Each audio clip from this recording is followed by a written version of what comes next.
Imagine you are 8 years old. You live in a dusty village in rural Henan province. Your family is poor. Not just poor, but hopeless. You've gone to bed hungry more nights than you can count, and your parents have grown tired of watching their children starve. One day, a stranger comes into town. He wears silk robes, and he doesn't smell of sweat and pigs like the men in your village. He carries a satchel filled with coins and a curved knife that glints in the morning sun. He speaks in soft, rehearsed tones. He's not here to rob you. He's here to offer something: opportunity.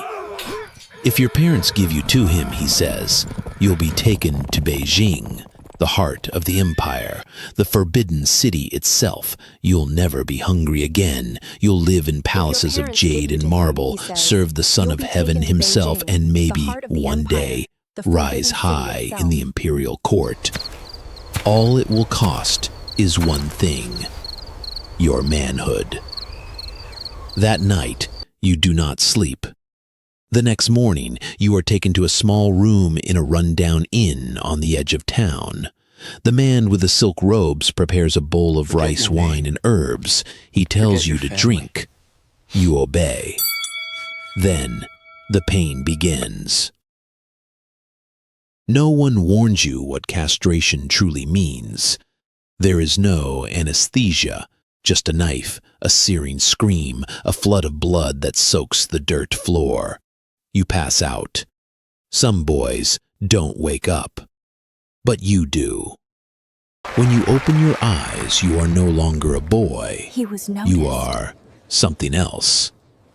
A eunuch, a sacrifice, a tool, a servant of the emperor. This was the fate of tens of thousands of boys across Imperial China, children mutilated, trafficked, and remade into the silent machinery of a court obsessed with control. But why? Why did one of the greatest empires in history rely so heavily on eunuchs? Why did they become the whisperers behind the throne, the keepers of secrets, the guardians of power? And what did it cost them? The Forbidden City.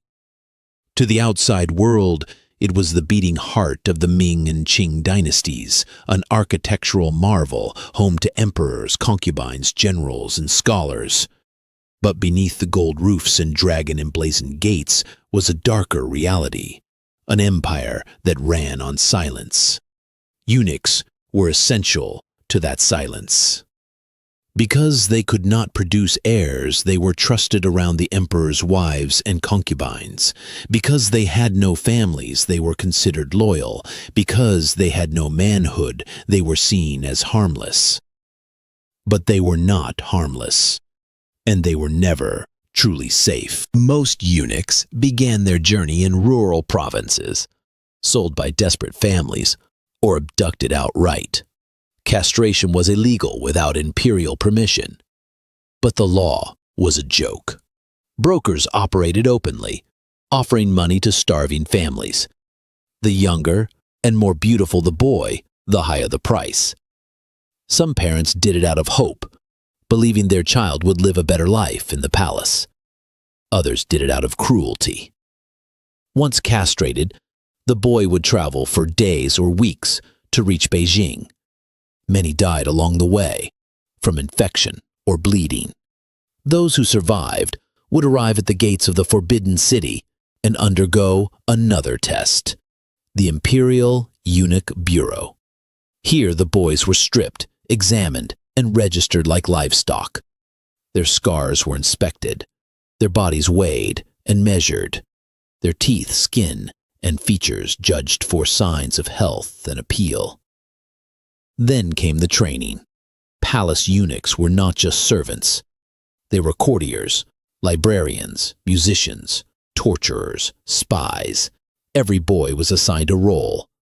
Some swept floors. Others learned to read and write. The most gifted studied calligraphy, painting, and the Confucian classics. But training was only part of their transformation.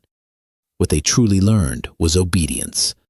The palace was a machine, and they were cogs, silent, smooth, replaceable.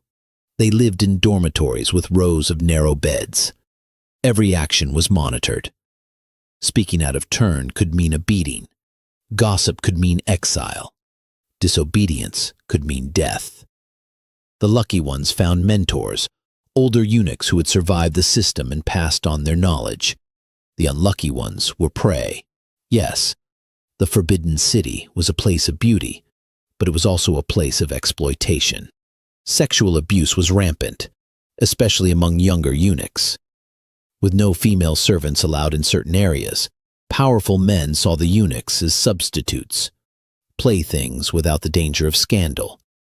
Some boys were groomed to please, others were simply taken, and no one dared speak out. The emperor's court was built on hierarchy, ritual, and fear. A eunuch's survival depended on knowing whom to serve, when to bow, when to disappear. They learned to become shadows. But not all eunuchs were victims forever. Some rose. Li Lianying was one of them. He began as a castrated boy from Hebei province, cleaning chamber pots and sweeping marble halls. But he had a gift, charm. He flattered, served, and pleased the right people. Eventually, he caught the attention of Empress Dowager Cixi, one of the most powerful women in Chinese history. He became her personal attendant, then her confidant, then her gatekeeper. He controlled access to the empress. Ministers, generals, and foreign ambassadors all had to pass through him. He was a servant, but he held the keys to the empire. Li became fabulously wealthy. He wore silks, rode in carriages, built mansions. He ruled over other eunuchs like a prince. But even he knew his power was borrowed. One mistake, and he could lose everything. The same knife that had unmade him as a boy still hovered over him in every gesture of the court. He died peacefully, but most eunuchs did not. Their bodies were mutilated, their names erased, their graves forgotten.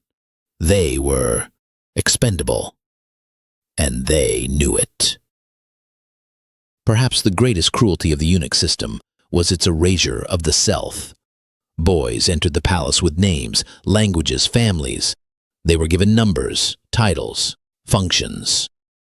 They were taught to smile when commanded, cry when needed, flatter without truth. They were reshaped not just physically, but mentally, conditioned to believe they were fortunate, that the palace was a gift, that serving the emperor was a privilege, not a punishment. But beneath the painted walls and silken robes, many eunuchs carried unbearable grief. Some kept secret journals, writing of their loneliness. Others clung to tiny tokens of their past lives, scraps of cloth, family heirlooms, even drawings of the siblings they would never see again. There were no retirement homes for eunuchs. Some, if lucky, were allowed to leave the court in old age. They would wander the cities, broken in body and soul, begging in the shadows of the empire they once served. Others died within the walls, their corpses carted away in silence. A few chose suicide. They were buried without family, often without names, in unmarked graves. Their stories were swallowed by the empire. Today, the Forbidden City still stands. Tourists walk its vast courtyards and admire its architecture.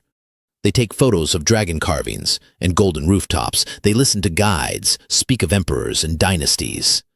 But few speak of the eunuchs, of the children who were cut open and handed over, of the boys who bled in silence so that the palace could shine, of the lives lost behind the beauty. This is not just history.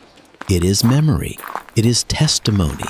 It is a reminder that empires are built not just on marble and gold, but on human suffering. And the eunuch boys of Imperial China deserve to be remembered. They were more than servants. They were survivors.